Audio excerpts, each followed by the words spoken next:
Hello and welcome to episode 5 of Chewing the Fat. With me, Phil Cobley. And me, Adam Fenton. And we're back in the same room again. We are back in the same room. We are. Because we haven't got our guest in front of us, realised that we didn't need the headphones. No, exactly. Which is really far more comfortable. Yeah. Far more comfortable. But yeah, thank you ever so much for tuning back in. And we have switched sides. Yeah. We were picked up last time because we were sat the opposite way, and apparently that wasn't how our sort of animation is. So a bit like Ant and Dec, for those in the UK will understand that.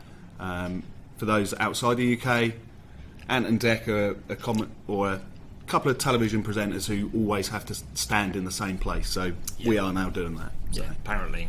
Because of the way that I did the animations with me on one side and you on the other, apparently. So last time we were the wrong way around. So if it caused offence, apologies. But we've corrected it. Yeah, so there we go. And anyone who's listening to the Spotify, you don't care anyway. So,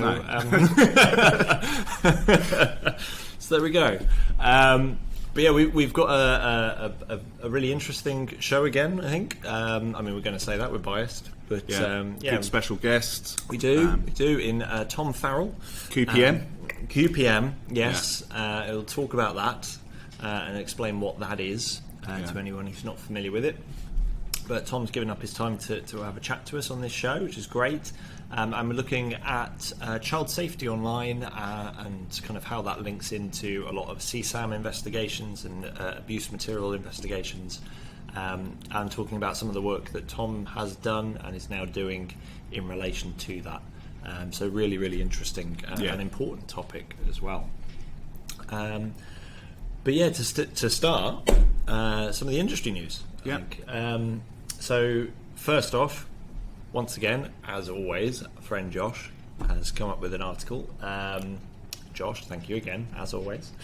Can you stop being so prolific, please? Yeah, and waiting for literally 2 days after we published the podcast you were on to release that article. Yes.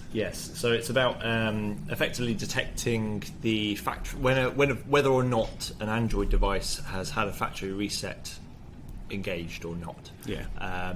So it's been done. The research had been done previously with Apple and iOS. Yeah, devices. I think Heather Mahalik had done a blog post on that. So and Josh has kind of taken that and kind of looked and couldn't find anything with in relation to Android, so did some research himself. So as always, link in the bottom. Go and have a read. It's really, really interesting, and obviously it's top quality stuff as always with Josh. So thank you for that, Josh. We've got another one, and I'm going to get this pronunciation wrong. Is it Matteo Regnery or Regnery? Yeah. You pronounced it better than what I would have done. Apologies if I got that wrong. But there's just done a blog post or a white paper, whatever you want to call it, on ProtonMail. And we know that some of the forensic tools don't really decode those properly and decrypt those properly. He's done some work on that around the decryption of the iOS app for ProtonMail. So really interesting read. If you are encountering any jobs or investigations which involve ProtonMail, might be worth having a look. Definitely. So again, link in the description for that one. And the other topic that we've kind of highlighted, we're not going to go into too much detail because we actually talk about it quite a lot with Tom in the interview, which is and we've got the BBC link for the BBC news article about this, but there's obviously lots of other news outlets have kind of done the same. And it's around the Apple child safety announcements that they were doing recently. Yeah, and obviously we spoke about that when we had Josh on. We spoke about how Apple hadn't done the greatest job of coming out and sort of promoting their detection of CSAM on iCloud. And it's about their decision to postpone that for when they're going to implement it. So yeah, I wouldn't say U-turn, but definitely the brakes have been put on. So it's. I mean, the article's very short, but it kind of, you can read up on more of what Apple have said by following some of the links within it. Our guest Tom Farrell has actually also released a blog post in response to that, and has been doing a lot of work directly relating to that. So quite a lot of interesting discussion that we have later on in the show. So we won't go into detail now. No. And we'll put a link to Tom's blog post that he created, so absolutely be sure to check that out. So, yeah, but the interview is, I think we clocked about 45, I think, 45 minutes. So, again, trying to keep being conscious of time. Trying to keep the time down. So, without further ado, let's crack on and see what Tom had to say.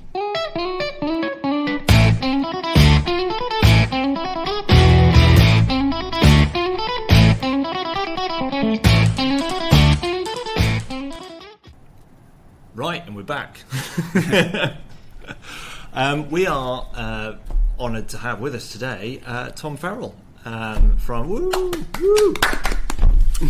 SafeToNet. Tom, thank you so much for your giving up your time to kind of be with us on the show today. It's great to have you with us. So Tom is from a company called SafeToNet. It is SafeToNet, not SafetyNet or anything. SafeToNet. SafeToNet. Yeah, cool. And you're going to tell us a little bit about that as well, which is going to be really cool to hear about. And you're the global head of safeguarding alliances. Really fancy title. Yeah. You sound very, very important. Yeah, good title, isn't it? I feel like we should bowing or something, or kind of we are not worthy kind of thing. But you used to be in the police as well in the UK and worked for the Home Office and stuff. So just for all our listeners and anyone viewing the show and stuff, please introduce yourself. Tell us a little bit about what you do and who you are. No problem. Well, thanks both for having me. I've been listening to your podcast. I can genuinely say that because I have been listening to your podcast. Oh, bless you, thank you. So Tom Farrell, I work for a company called SafeToNet. We're a cyber safety tech company, UK founded, but we exist in Germany, the US. We've got offices there, and obviously the UK as well. So my background, I served just over 19 years as a police officer in the UK. Worked in the same police force as Adam, and the same region as you, Phil. So, so I did 19 years. Joined in 2002. So I think most of my career was spent in intelligence work. So from about 2004 to 2013 time, I was involved in covert intelligence. So it was investigating drug supply, murders as and when they happened in our area, and general events like that, really. Now, I can remember the day pretty clearly where my work life completely changed, and I think it was March the 17th, 2014, when I attended a course that was put on at Heathrow, ICDDF week, that you know about, the Communications and Digital Forensic Week at Heathrow. And it was a course by an organisation from the US called Child Rescue Coalition, who provide law enforcement with some tools to target people who are sharing CSAM. So I'll use that quite a bit. So child sexual abuse material. We don't use the terms that we previously used, such as child pornography. We use CSAM as the term. Yes. They were providing a course to UK policing, which I attended. Didn't really know a lot about it at the time. It was only a 3-day course, but I'll be honest, within about an hour I knew it was the work I wanted to be doing. It was an opportunity to get well into the lives of the people who were abusing children. So I often describe that system that they provide, and they still provide it now, as a window into the world of what's going on. So it's almost like, if you picture a system that tells you not only where the burglars live, but also tells you that they've still got the property from the burglary in their house. It was a system like that for child abuse material. So I was overjoyed to go on this course. We weren't using it in our force, many forces weren't. Went back to base, spoke to my overall boss and said, we've got to get using this. He agreed, luckily. We set up a little team and we began to use it, and we used it successfully till the period I left, and other people now use it.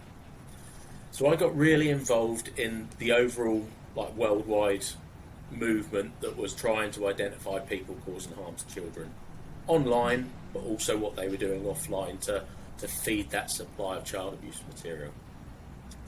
So I got really involved in trying to identify people who were hiding their identity, be that dark web offenders or just those who were savvy enough that they knew what type of tech to use that would make it pretty much impossible for law enforcement.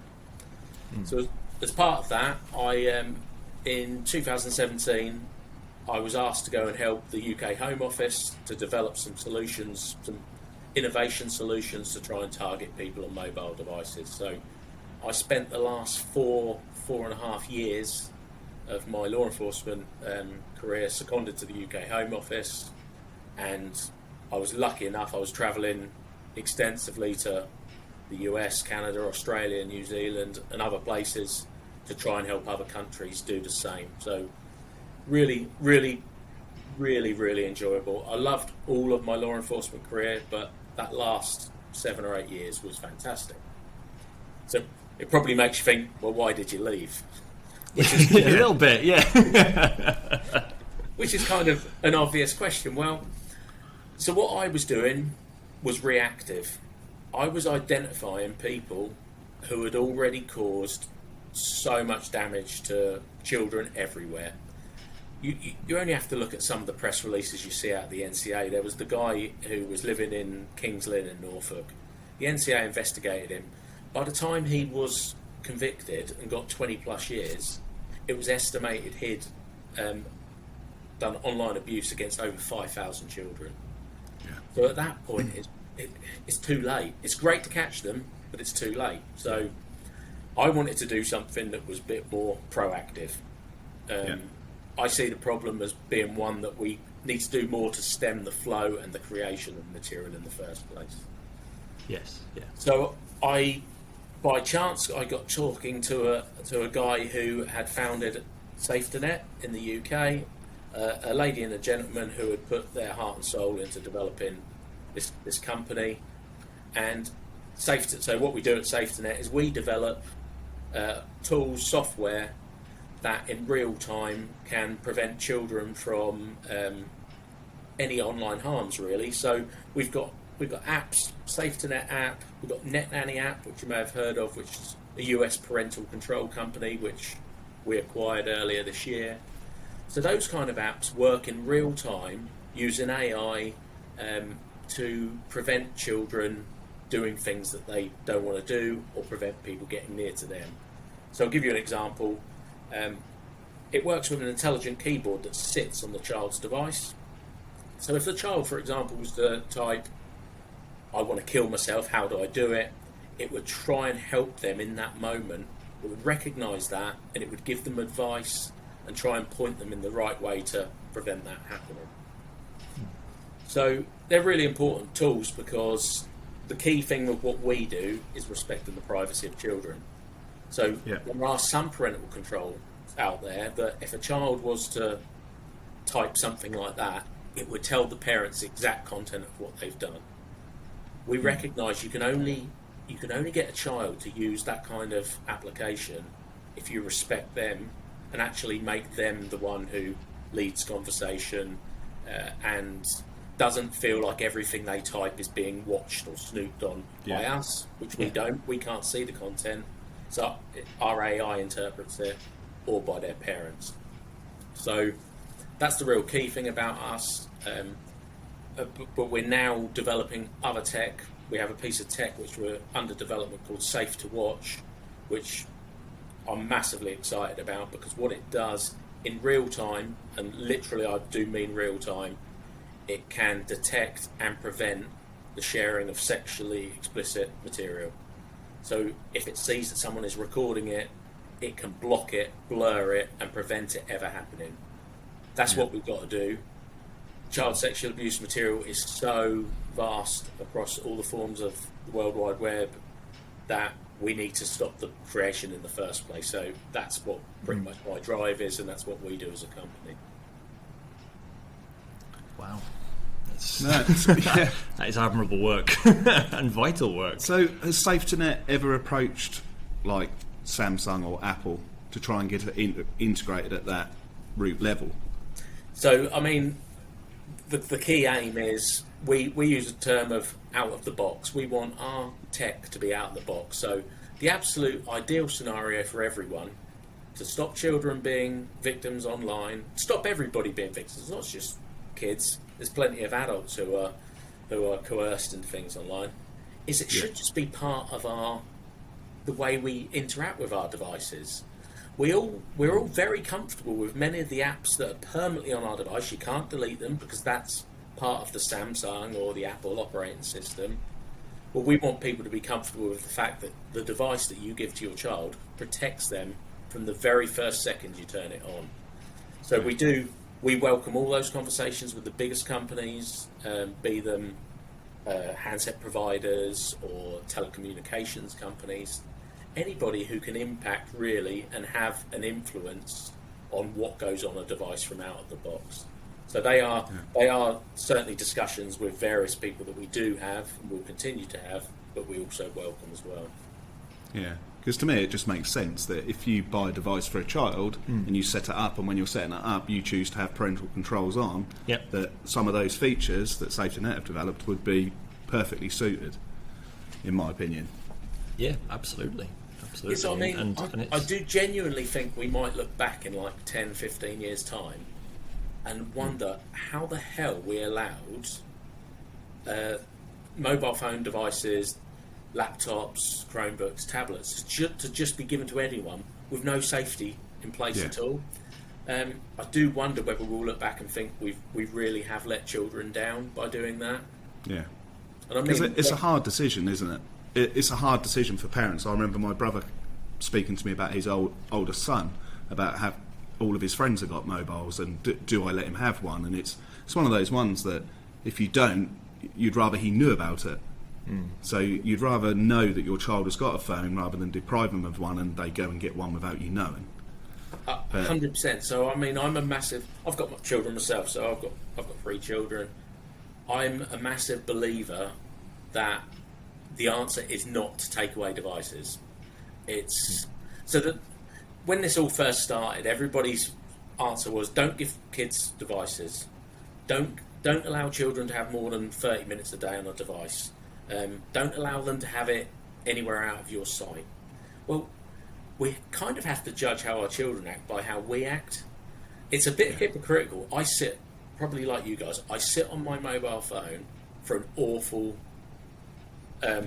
proportion of the day. So how can I turn around to my kids and say, you've got 30 minutes on that a day? Because our whole lives are on our devices now. Literally. Yeah. Do you ever find that time where you're out and your battery dies and you feel like you've lost everything? You've got no contact with anyone. So we can't expect our children not to have devices. We've got to let them have them in a way that is as safe as it possibly can be. Yeah. Otherwise, it's more of avoiding the issue and avoiding the problem rather than teaching them how to act responsibly and safely with those devices that they're going to eventually end up with anyway, one way or the other. So we might as well kind of teach them from the outset of here's the device. Here's what you need to keep safe. Here's what you need to kind of look after yourself.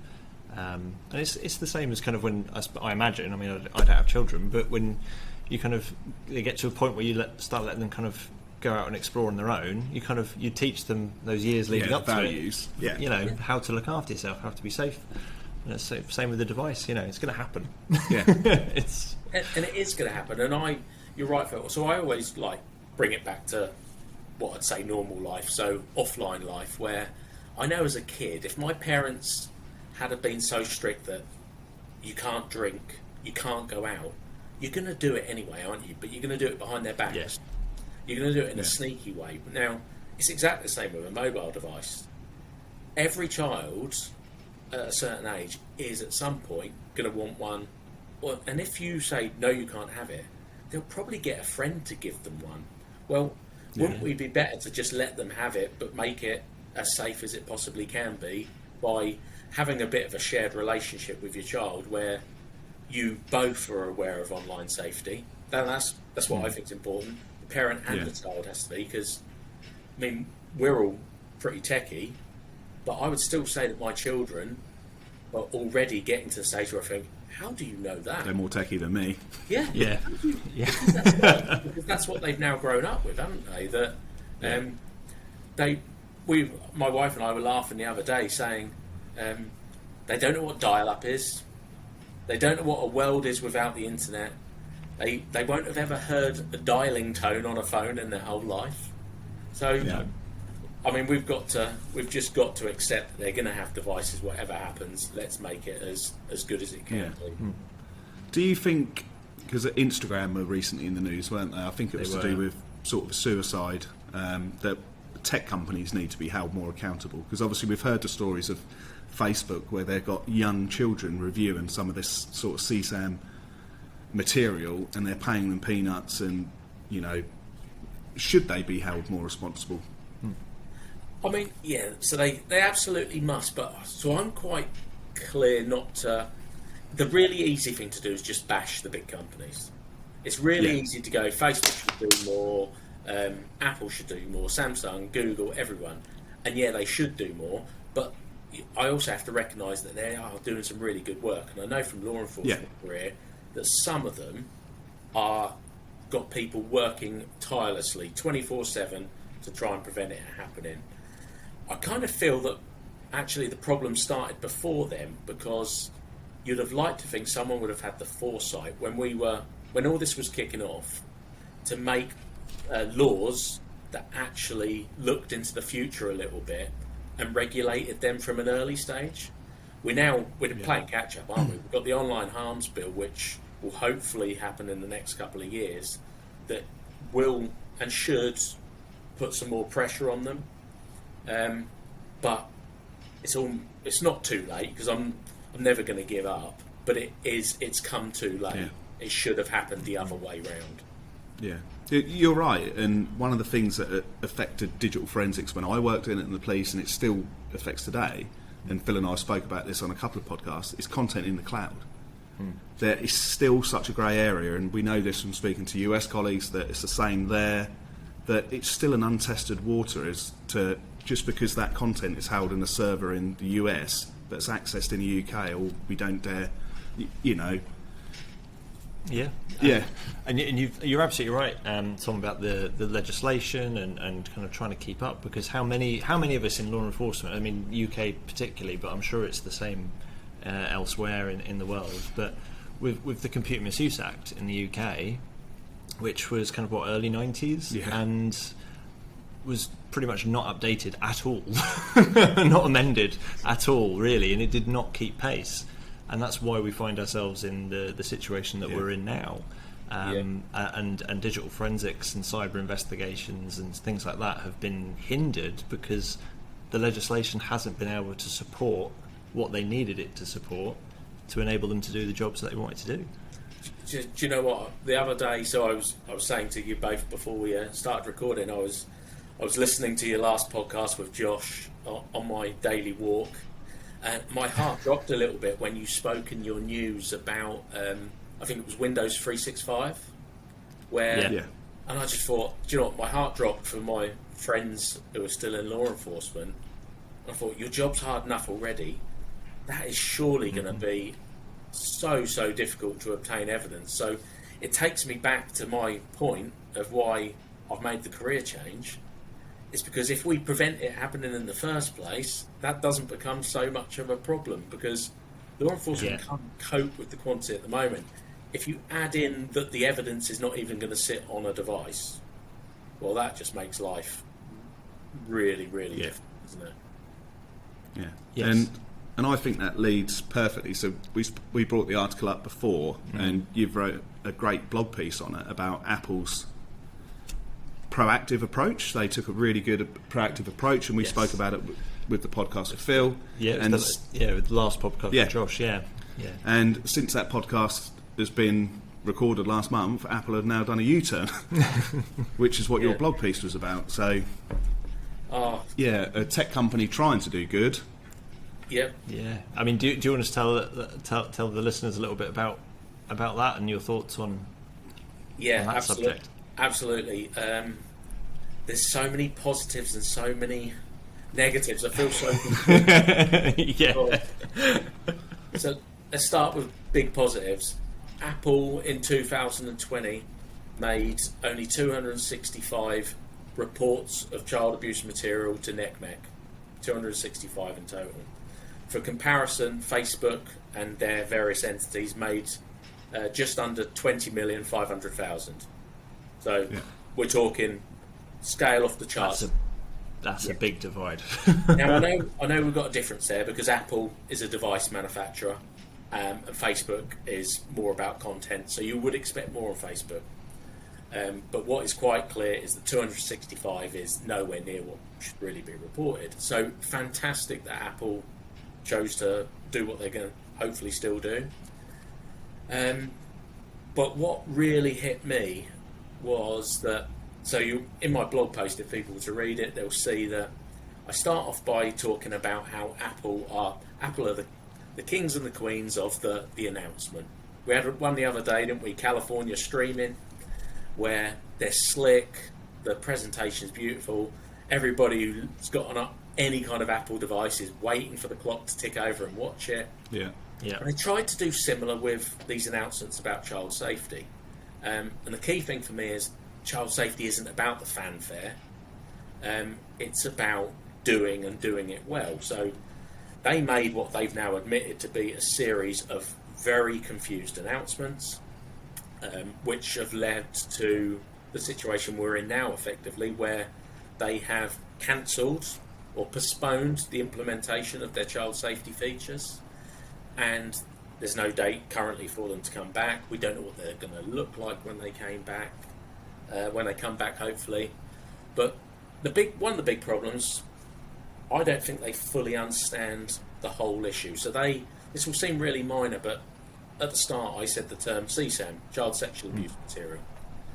When their senior vice president, Craig Federighi, I think he's called, when he did his 10-minute interview, which was with, it was the Wall Street Journal or the New York Times, one of the two, he talks repeatedly in that interview about child porn.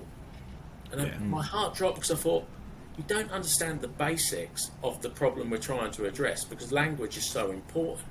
Mm-hmm. We then, again, it's in my blog, but we then discover from an unrelated court case that Apple are currently involved in, that one of their other senior people is calling themselves the greatest platform in the world for child porn. I guess by greatest he means there's loads of it on there. But brings me back, if there's only 265 reports in 2020 and Apple has got the privacy in place that they don't know what's on their various platforms, how do they know that it's completely full of what equals child porn? Without reporting it, Yeah, so I am really conflicted because Apple need to do more, and they started to do more, and some of their suggestions are really good.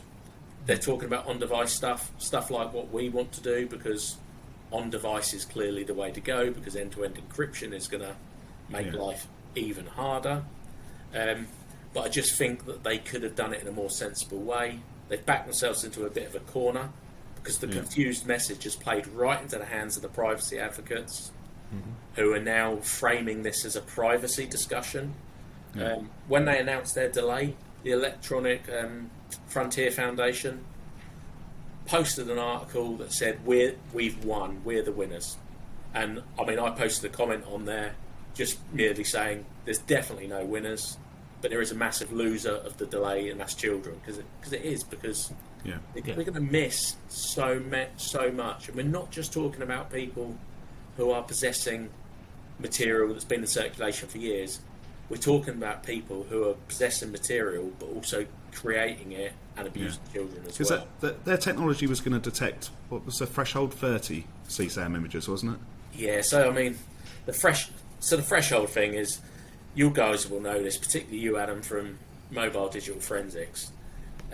Some of the worst offenders we ever catch, and probably the worst offender I ever caught in my law enforcement career, we got to him because he had one child abuse image, a single child abuse image. He's massively below the threshold. So if their threshold is 30 files or more, that means we're going to miss out on loads, because loads of the NECMEC reports are less than that. a majority, I'd say, are less than that.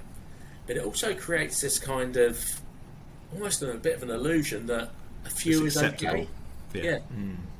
And a few isn't okay, quite clearly. And there's been, you'll know, photo DNA's been in place for years and doesn't lead to the wrong people being identified. We're not talking about identifying someone by mistake who took a picture of their kid in the bathtub.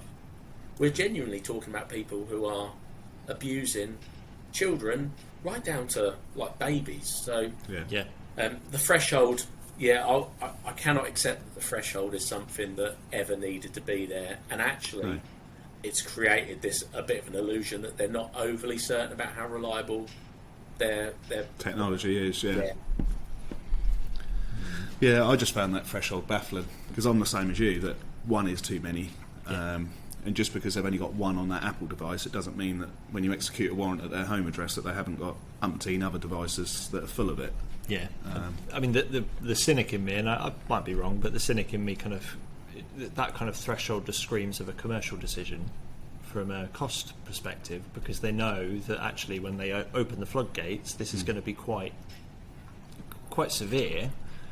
Just like, kind of turning on some of the monitoring systems that you were talking about before, and because they're going to have actual real people reviewing some of this content once things have been flagged, there's kind of then the resource issue of that and the cost and all that kind of stuff. So the cynic in me kind of thinks, well, is that threshold more of a commercial decision rather than actually what it should be, which is looking at trying to do the best we can to protect children and well, Apple is very privacy. It's flouts privacy, and you'll probably be aware of the implications of what they're bringing out for iOS 15, Tom, which is private relay.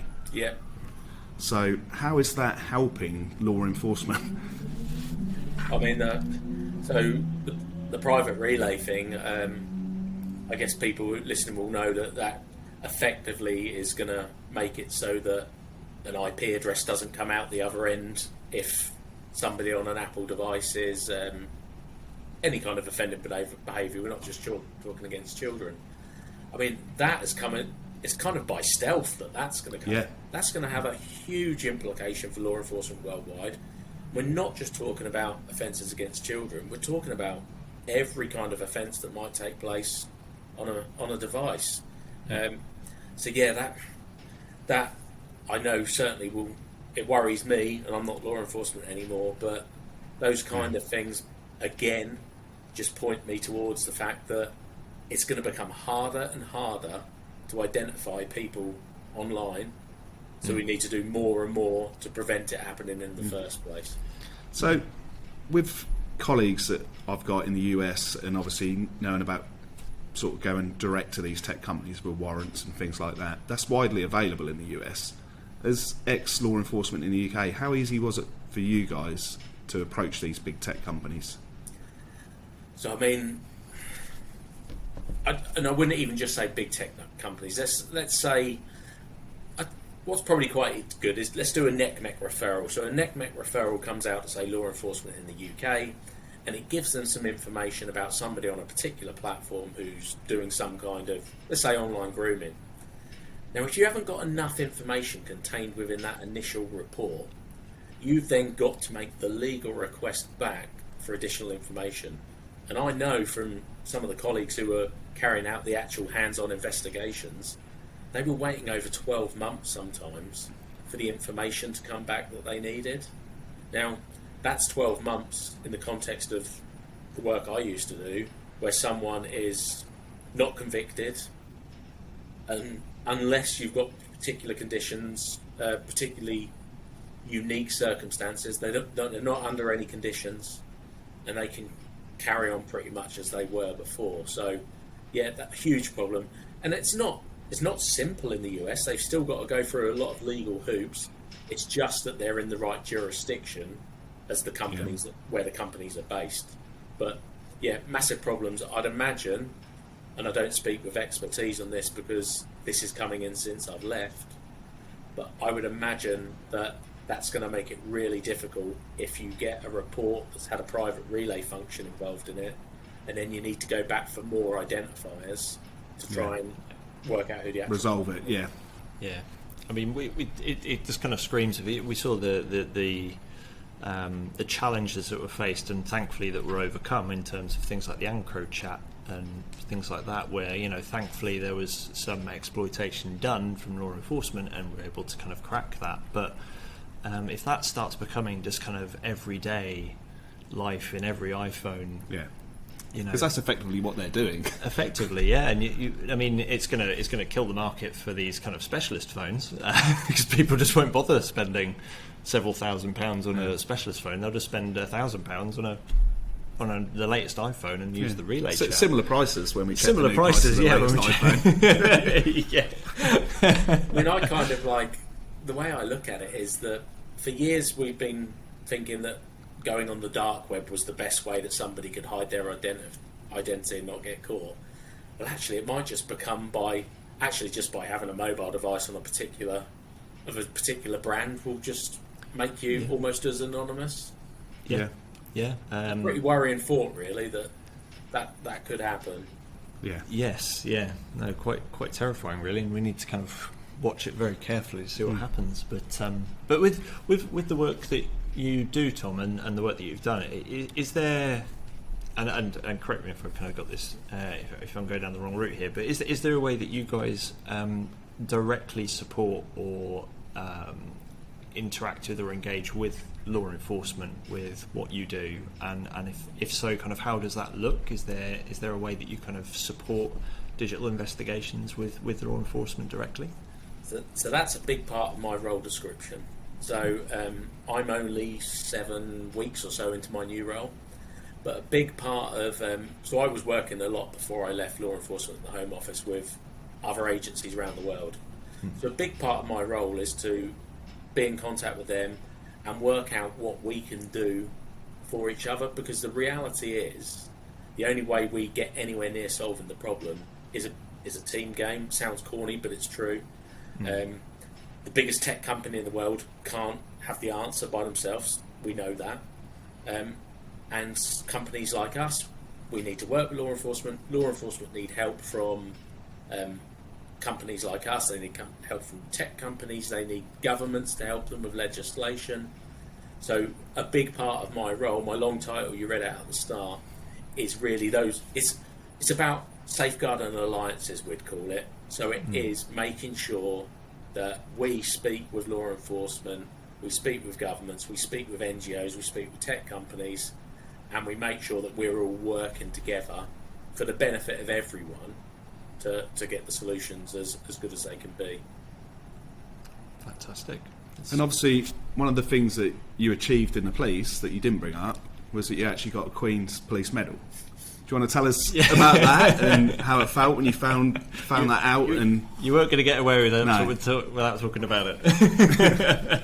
So I haven't even been presented it formally yet. I've actually just because of COVID, or yeah, because of COVID. So I've got my date through on the 16th of November. I'm going to get up. So 2 months today, get to go to Windsor Castle, which I'd probably pick over Buckingham Palace, which was the usual place, because it's going to be a nicer day out. So yeah, well, so the QPM, I was so pleased to get it because I left the police. I was a constable in the police for a while.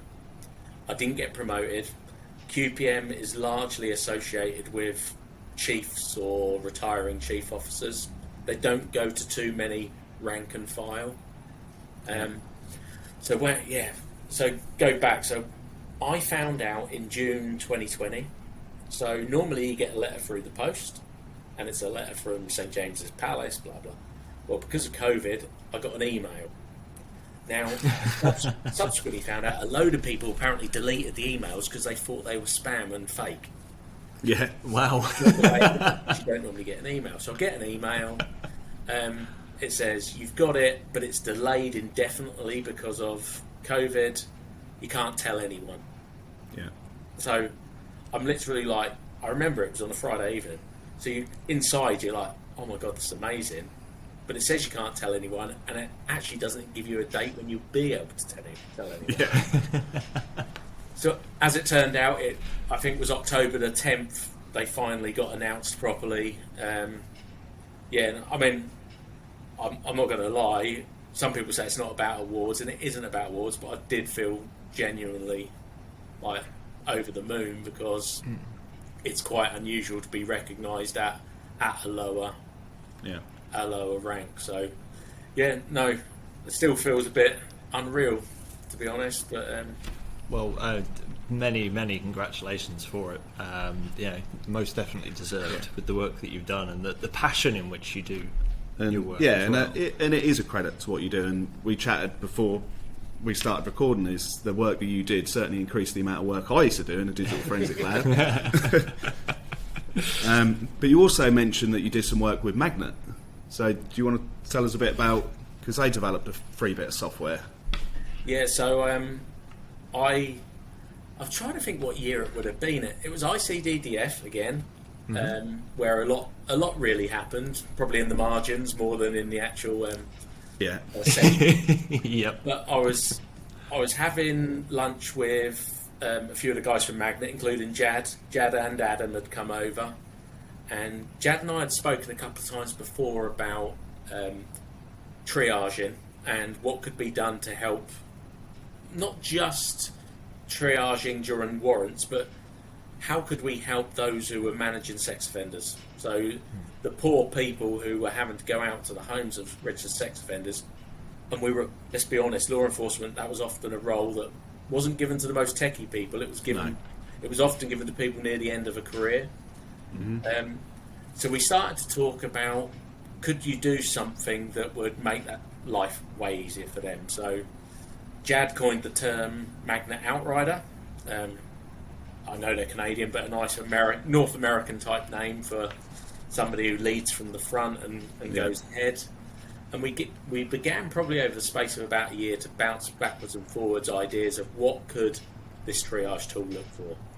It had to be incredibly simple, because it had to be something that you could literally give someone the USB and say, plug that in there, and it will tell you the other end whether you need to worry about this person.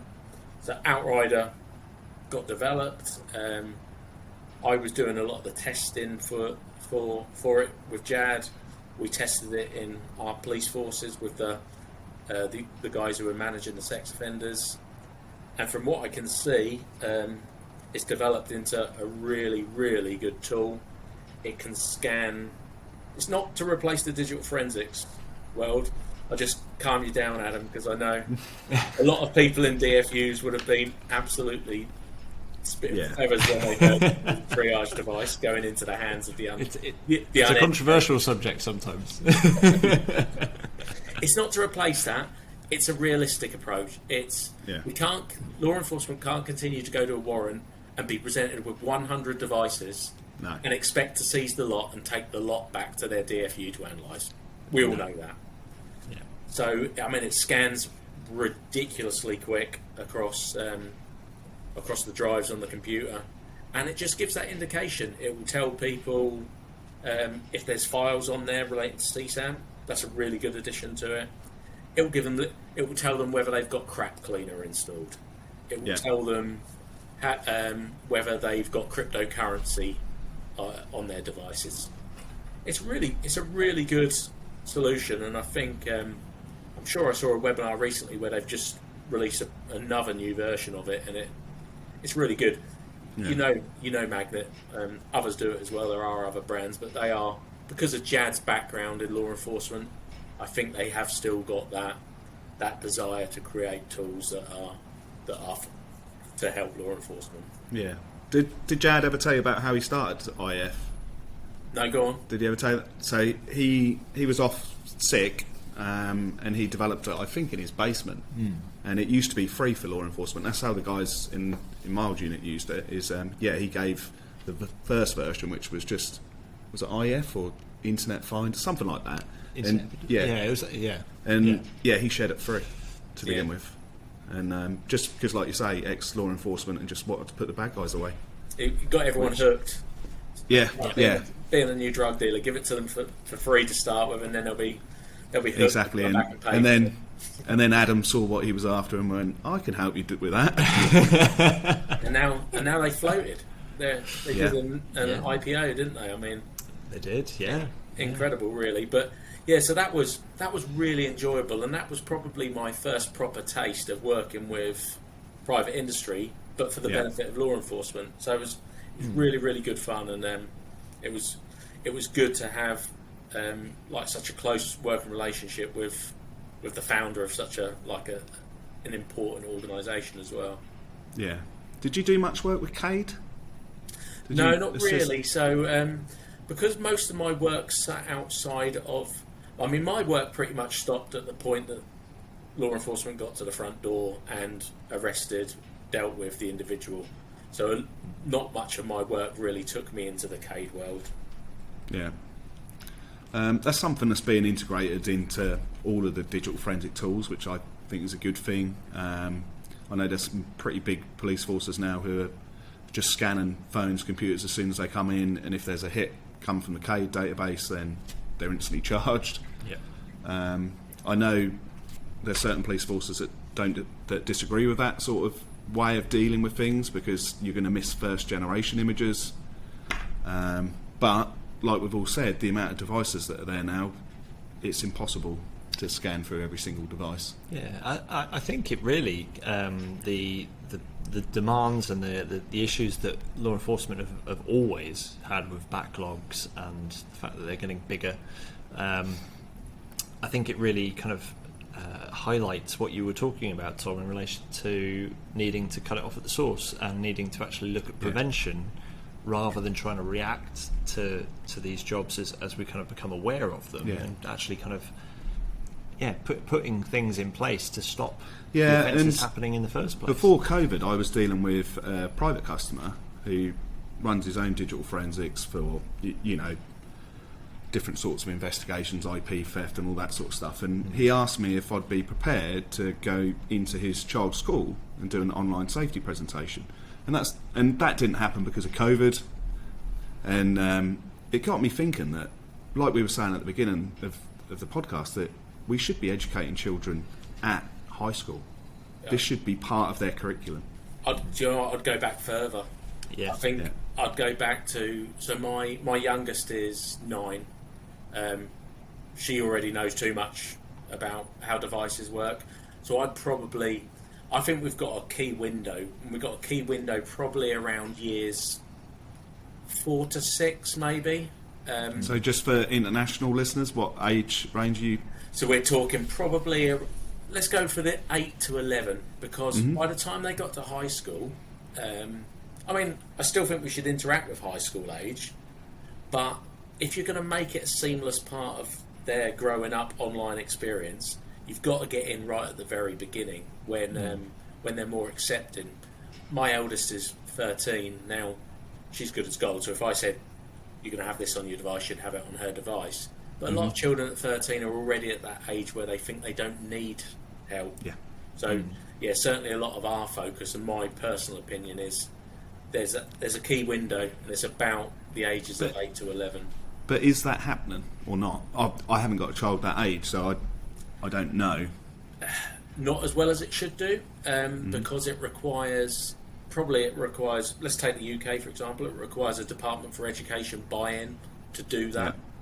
There clearly is a lot more going on in schools to do with online safety than there was 5 years ago, because I can see it with my own children.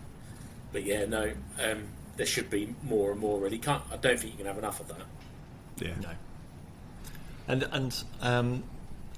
Just a thought that's just literally popped in my head. In relation to the tools that you guys are developing and kind of the looking at protecting children and kind of having these kind of AI systems that are being able to detect when this stuff is appearing on the screen. Is there, and talking about the offender management side that you were just, is there a flip to that where that kind of technology could be utilised from that offender management side as well? So not just protecting children, but preventing offenders who are being monitored from accessing such material as well. I've got a trademark on that, Phil, so don't get Yes, no, there is. There absolutely is. If you're talking about our technology that prevents the viewing of sexual content in real time, there are, and people probably be quite surprised, there are an awful lot of registered sex offenders who would be willing to have something on their device that prevented them even watching adult pornography. Because I met plenty of them who said, I started back watching adult pornography, and there's people who think there is a pathway from adult pornography to CSAM and people who think there's not. I've got no real view on that. But there's plenty who would say, just stop me watching anything sexual and I will sign up to it. So yes, that is, and that is an area that I'm looking to pursue as well, because it's that full system approach, isn't it? We want to prevent it at the start, but we need to recognise that it's still going to happen anyway. Yes. And we can help people. Some people will say you shouldn't ever help an offender. But if you've got offenders who want to be helped, it's the right thing to do to try and help them as well. Absolutely. I'm gonna use my favourite phrase of our podcast series and say I'm very conscious of time, because we're at the 45 mark. And we've still got another section that we want to do. So just in relation to the things that we've been talking about, Tom, thank you ever so much for taking the time. Really interesting. And topic. We didn't even talk about our rubbish football team as well. You didn't, which I'm very glad about. Really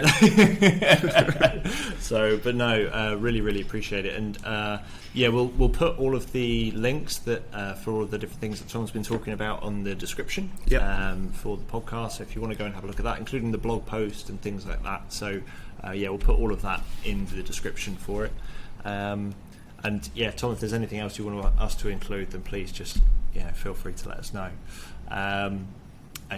With that, and without further ado, I think we'll say thank you, and we'll see you shortly. Thank you very much. Cheers, Tom. Cheers. Cool. Great interview with Tom. Really interesting stuff. Obviously, I've known Tom for a number of years. First time you've met Tom. First time I met Tom today, and both with the recordings and also just chatting off air. Really lovely guy. So thanks ever so much for your time, Tom. Appreciate it. And we look forward to seeing the pictures. Yes, for the QPM. Absolutely. Just wow, okay. That's an achievement. That's going to be cool. So but without further ado, we have convinced Tom to very kindly give us a forensic faux pas. So let's cut straight across to the faux pas.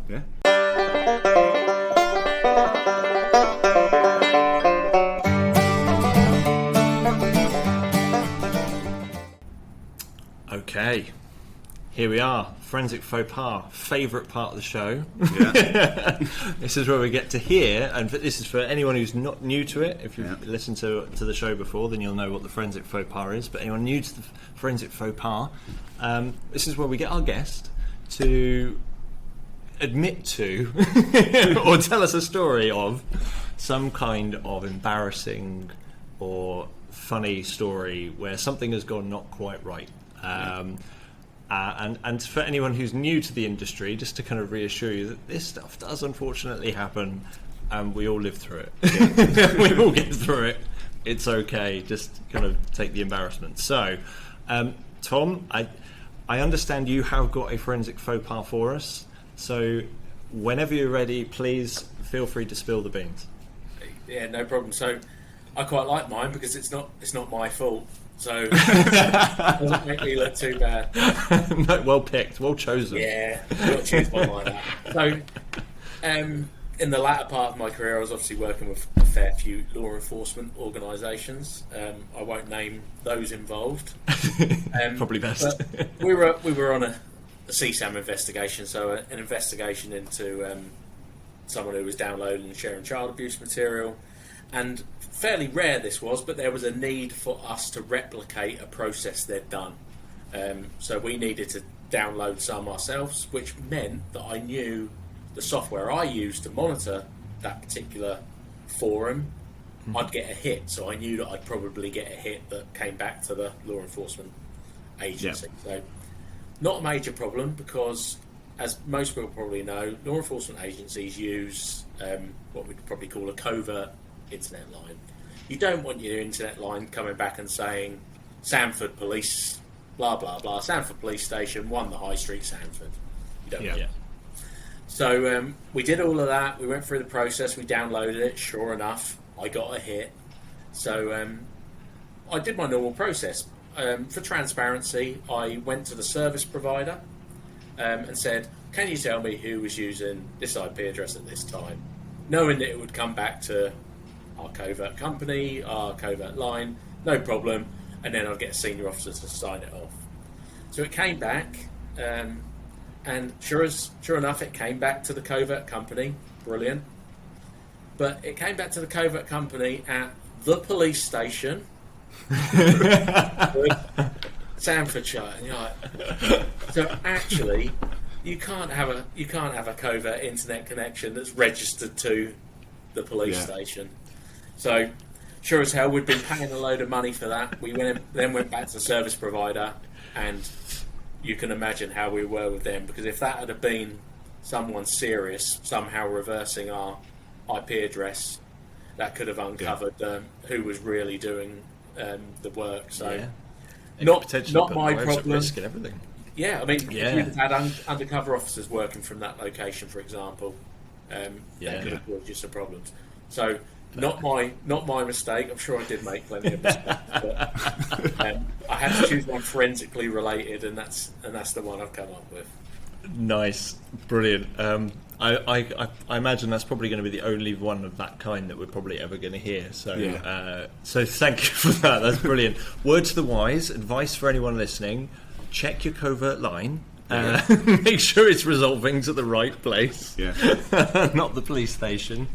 Brilliant, wonderful. Thank you ever so much for that, Tom. That's I like that one.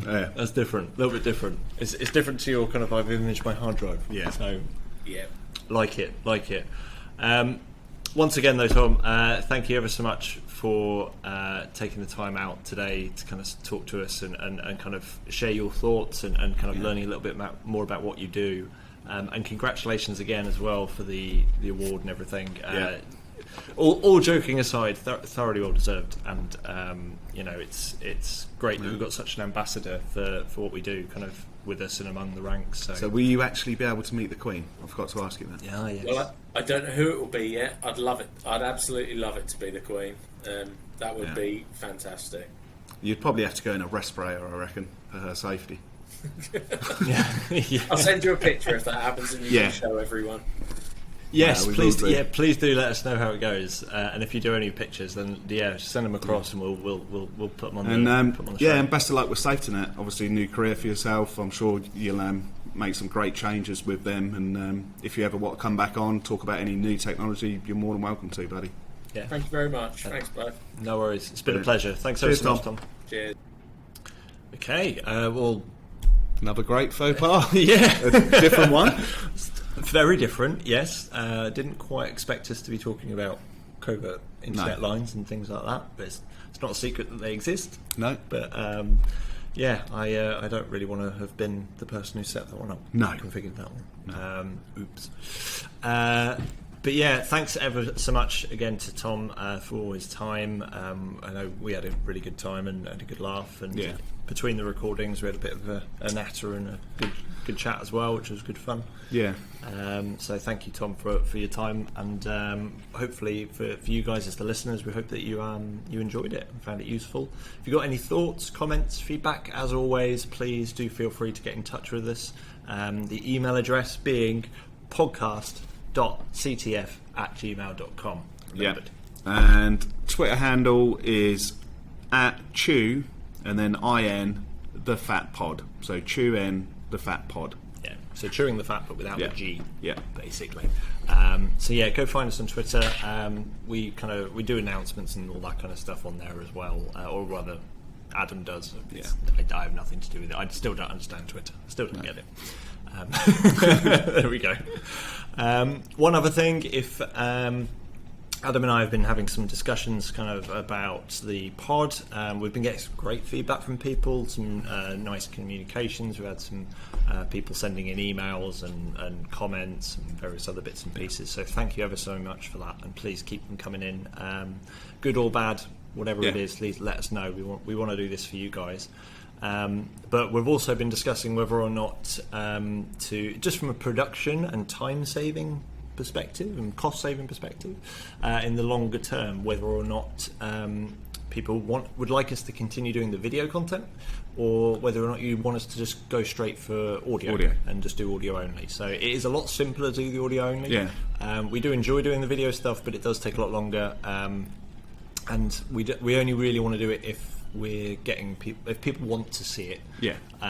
We don't want to just put it out there for vanity or any ego or anything like that. We just, this is for you guys. So if you've got any thoughts on it, if you prefer listening to it on Spotify or Amazon Music or Apple Podcasts or whatever your platform of choice is, and you're not going to look at it on the video, then please let us know. I don't think we've had any feedback that we're not on a particular platform now, so I think we've covered most of the sort of listening platforms. Yes. Perhaps what I'll do on Twitter is I could create a poll. Oh, yeah. Create a poll, see if people want video. Yeah, so, but yeah, if you've got any thoughts on it, if you feel strongly either way, please do get in touch and let us know, and it'll kind of help sway our decision one way or the other as to whether or not we keep the video or just go straight to audio. Yeah. So, let us know your thoughts. We've got some more stuff kind of lined up in future podcasts. We'll keep you informed, keep you posted. Yeah. But thanks again for your time. Please let us know if you want us to change anything, if you want us to include anything. We hope you have a great rest of your day, and thank you very much. Yeah, thank you all.